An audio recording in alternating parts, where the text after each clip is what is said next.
America में नए राष्ट्रपति ट्रंप के शपथ लेते ही चीन और रूस पर बड़े ऐलान से पूरी दुनिया में हड़कंप मच गया।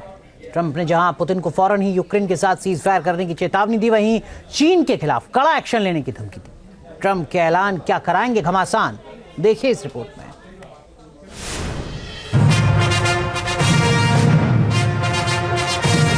The 47th President of the United States of America, Donald J. Trump, accompanied by the First Lady, Mrs. Melania Trump.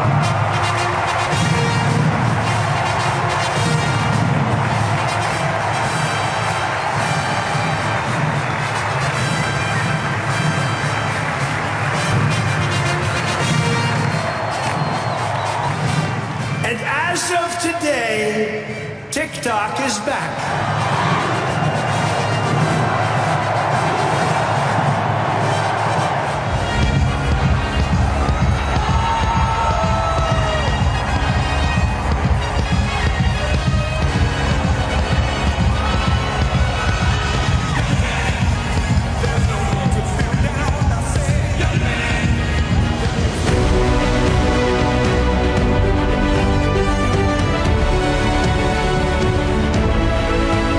Trump का ऐलान, महाशक्तियों में घमासान।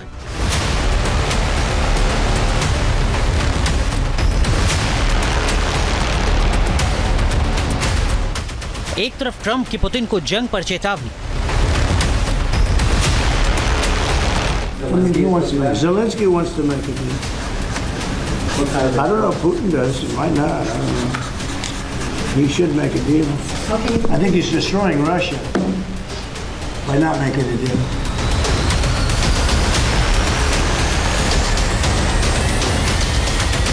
दूसरी तरफ ट्रंप का जिनपिंग को युद्ध का चैलेंज।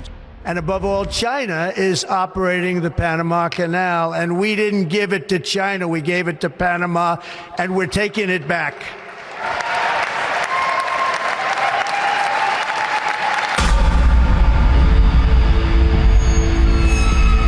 अमेरिका के राष्ट्रपति पद की शपथ लेते ही ट्रंप ने जहां चीन पर कड़े एक्शन का इरादा जताया है,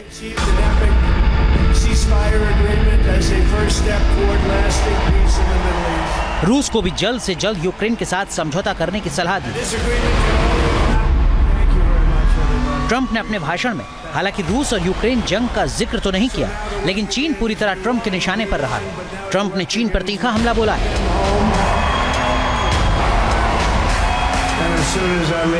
चीन के विस्तारवाद पर चोट की, पनामा नहर पर चीन की चालबाजी का पर्दाफाश किया। ट्रंप ने आरोप लगाया कि चीन ने इस पनामा नहर पर नियंत्रण हासिल कर लिया है। ऐलान किया कि मैक्सिको की खाड़ी का नाम बदलकर अब गल्फ ऑफ अमेरिका होगा और पनामा नहर को वापस लेने के लिए हुंकार दी।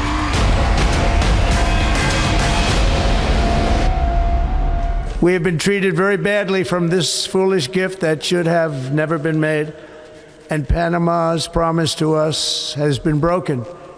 The purpose of our deal and the spirit of our treaty has been totally violated. American ships are being severely overcharged. And above all, China is operating the Panama Canal, and we didn't give it to China. We gave it to Panama, and we're taking it back. Trump के इस बयान से साफ है कि Mexico की खाड़ी में चीन के बढ़ते प्रभाव से अमेरिका की चिंता कितनी बड़ी है। अमेरिका को आशंका है कि अगर वक्त रहते चीन को नहीं रोका गया तो अमेरिका की सुरक्षा और आर्थिक हितों को भारी नुकसान उठाना पड़ सकता है।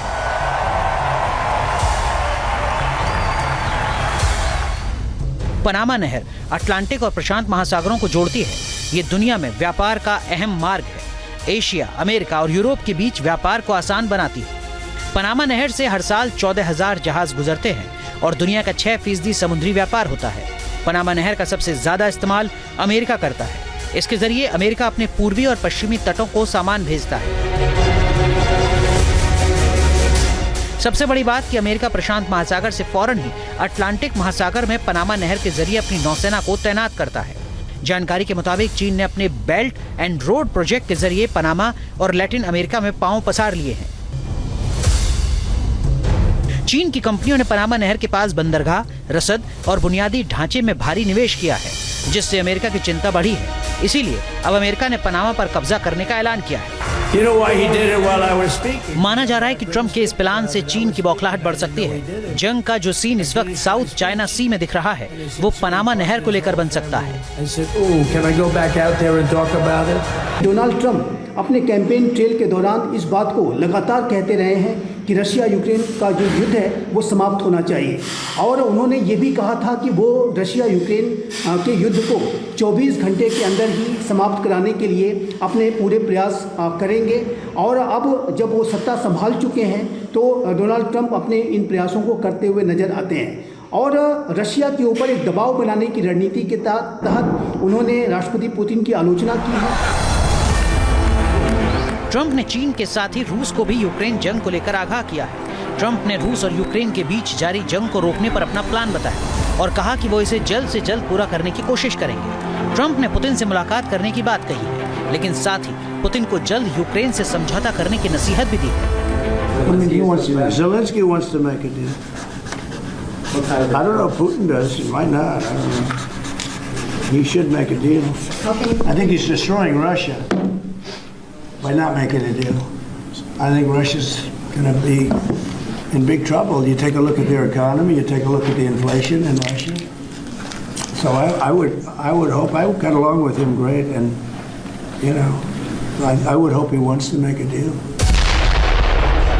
ट्रंप भले ही रूस और यूक्रेन में जंग रोकने की कोशिश में जुट गए हों, लेकिन खतरा इस बात का भी है कि अगर पुतिन नहीं माने तो अमेरिका और रूस में टकराव हो सकता है, और अगर ऐसा हुआ तो यूरोप में महायुद्ध शुरू हो सकता है, जिसमें परमाणु हथियारों के इस्तेमाल की पूरी आशंका मानी जा रही है।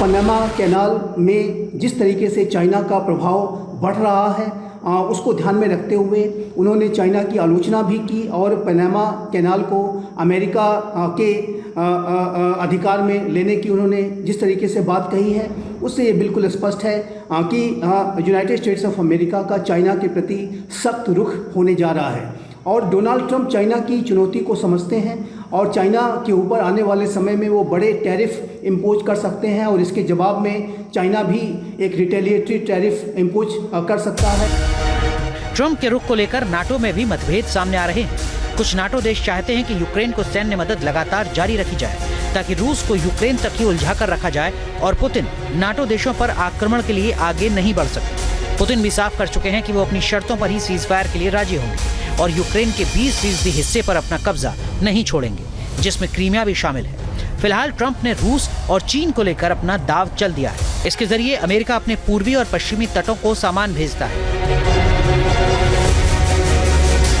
सबसे बड़ी बात कि अमेरिका प्रशांत महासागर से फौरन ही अटलांटिक महासागर में पनामा नहर के जरिए अपनी नौसेना को तैनात करता है।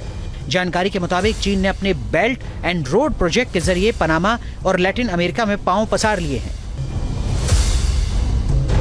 चीन की कंपनियों ने पनामा नहर के पास बंदरगाह, रसद और बुनियादी ढांचे में भारी निवेश किया है, जिससे अमेरिका की चिंता बढ़ी है। इसीलिए अब अमेरिका ने पनामा पर कब्जा करने का ऐलान किया है। You know why he did it while I was speaking? माना जा रहा है कि ट्रंप के इस प्लान से चीन की बौखलाहट बढ़ सकती है। जंग का जो सीन इस वक्त साउथ चाइना सी में दिख रहा है वो पनामा नहर को लेकर बन सकता है। I said, "Oh, can I go back out there and talk about it?"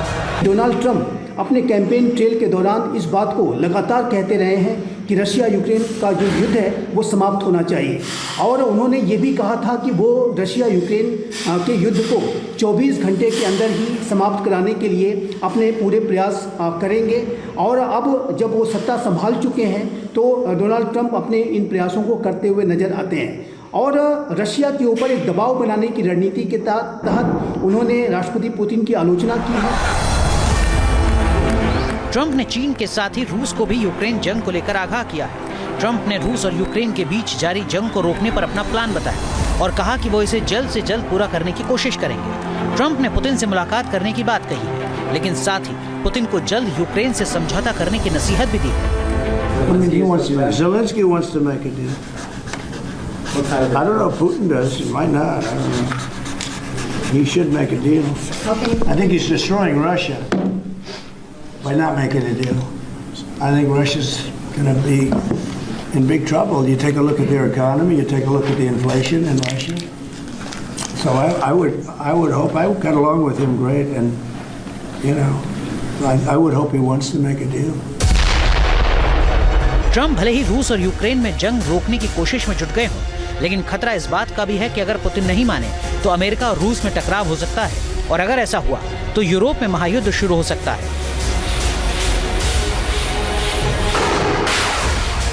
जिसमें परमाणु हथियारों के इस्तेमाल की पूरी आशंका मानी जा रही है।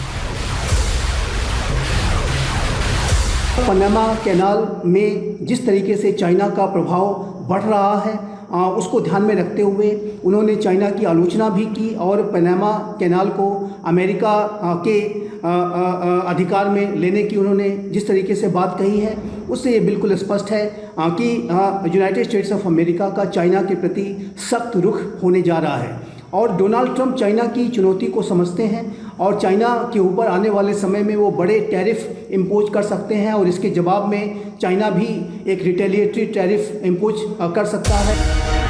ट्रंप के रुख को लेकर नाटो में भी मतभेद सामने आ रहे हैं। कुछ नाटो देश चाहते हैं कि यूक्रेन को सैन्य मदद लगातार जारी रखी जाए ताकि रूस को यूक्रेन तक ही उलझा कर रखा जाए और पुतिन नाटो देशों पर आक्रमण के लिए आगे नहीं बढ़ सकते। पुतिन भी साफ कर चुके हैं कि वो अपनी शर्तों पर ही सीजफायर के लिए राजी होंगे और यूक्रेन के 20% हिस्से पर अपना कब्जा नहीं छोड़ेंगे, जिसमें क्रीमिया भी शामिल है। फिलहाल ट्रंप ने रूस और चीन को लेकर अपना दांव चल दिया है।